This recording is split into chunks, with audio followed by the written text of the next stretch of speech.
berlaku di hadapan kita, yang ada pada hukum itu sendiri. Artinya, kalau kita nak menjatuhkan sesuatu hukum, halal ke, haram ke, sunat, makruh, harus, wajib, tak boleh kita hanya melihat spontan begitu sahaja. Sebaliknya, dari segi disiplin ilmu fiqh, dia mesti melihat secara keseluruhannya, barulah dia nampak, oh, hukumnya halal ataupun haram.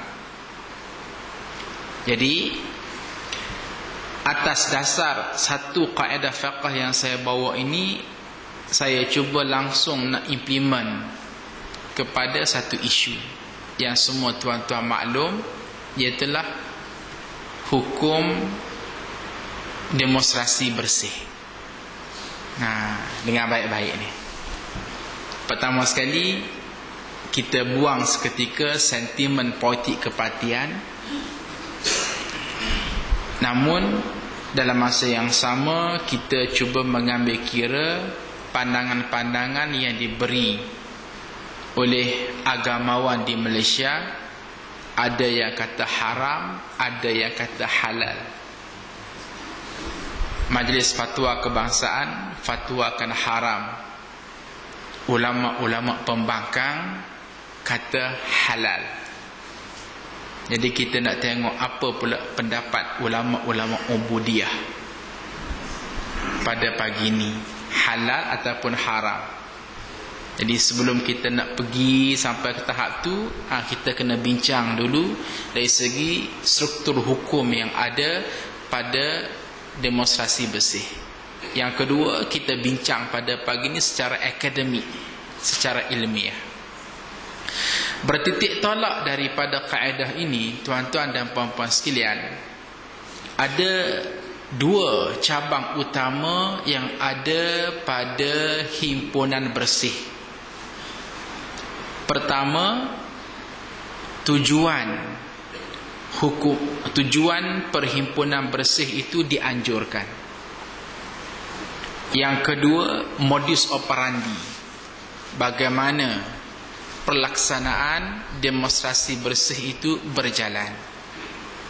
Ini yang dikatakan al-hukmu ala syai'in, hukum sebelum kita nak fatwakan halal ataupun haram, tengok kepada dua ni terlebih dahulu. Jangan main terus kata haram, jangan main kata terus kata halal. Tengok pertama sekali apakah matlamat kepada perhimpunan bersih. Yang kedua, bagaimana modus operandi itu berjalan.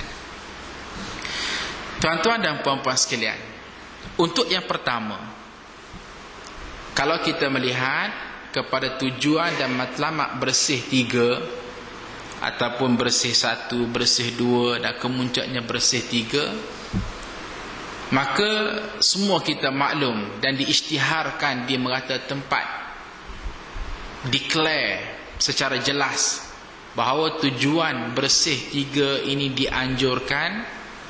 Ada 8 tujuan utama, di mana 8 tujuan utama itu bolehlah diletakkan di bawah satu bumbung, iaitu menuntut pilihan raya yang bersih di Malaysia. Maka apa yang mereka tuntut, saya catat di sini. Pertama, minta pihak SPR, bahkan kerajaan Malaysia sendiri, bersihkan senarai pengundi yang bertindan, pengundi yang meninggal dunia tapi masih lagi ada nama dan boleh mengundi, pengundi luar daripada rakyat Malaysia tapi berpeluang untuk mengundi. Kerana ini semua menjejaskan proses pilihan raya yang bersih. Yang kedua, mereformasikan undi pos. Buat satu reformasi kepada undi pos.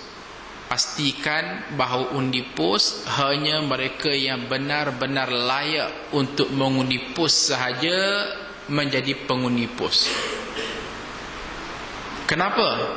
tuntutan ini dibuat sebab di sana ada mereka yang tak layak untuk menjadi pengundi pos, jadi pengundi pos.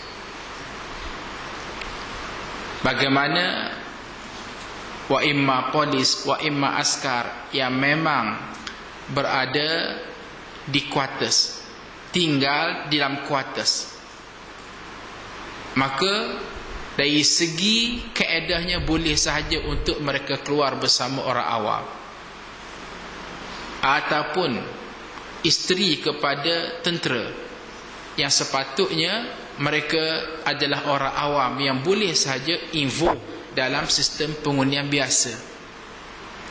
Tiba-tiba semua dicantumkan di bawah undi pos yang penuh dengan keraguan, dan keraguan itu adalah hasil daripada pengakuan-pengakuan yang dibuat oleh general-general tentera yang bersara, membuat pengisytiharan secara terbuka bahawa tangan inilah yang memangkah undi pos, 1000 kertas undi, 2000 kertas undi. Di keraguan itu ada asas, perlu dibuat satu reform untuk menjadikan ia lebih transparan dan lebih telus. Yang ketiga, menggunakan dakwah kekal supaya tak timbul soal di sana adanya rakyat Malaysia yang layak mengundi tiba-tiba mengundi bukan sekali tapi 2 ataupun 3 kali. Sekejap mengundi di Gombak, sekejap mengundi di Titiwangsa. Dan ini juga ada asas setelah postmortem dibuat pada pilihan raya yang ke-12 baru-baru ini.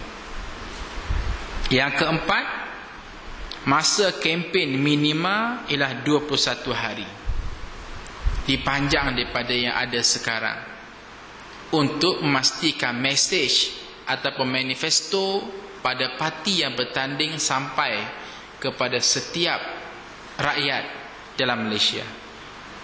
Yang kelima, akses kepada media yang bebas dan adil.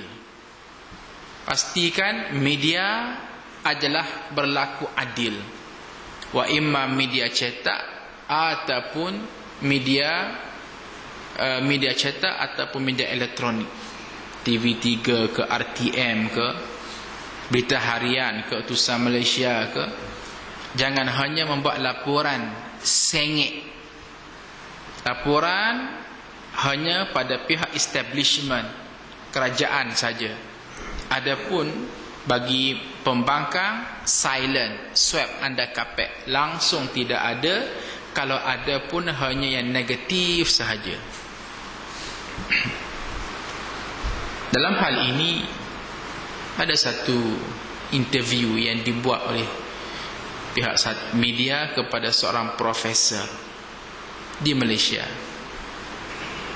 Profesor ni cerdik lah, kepala botak.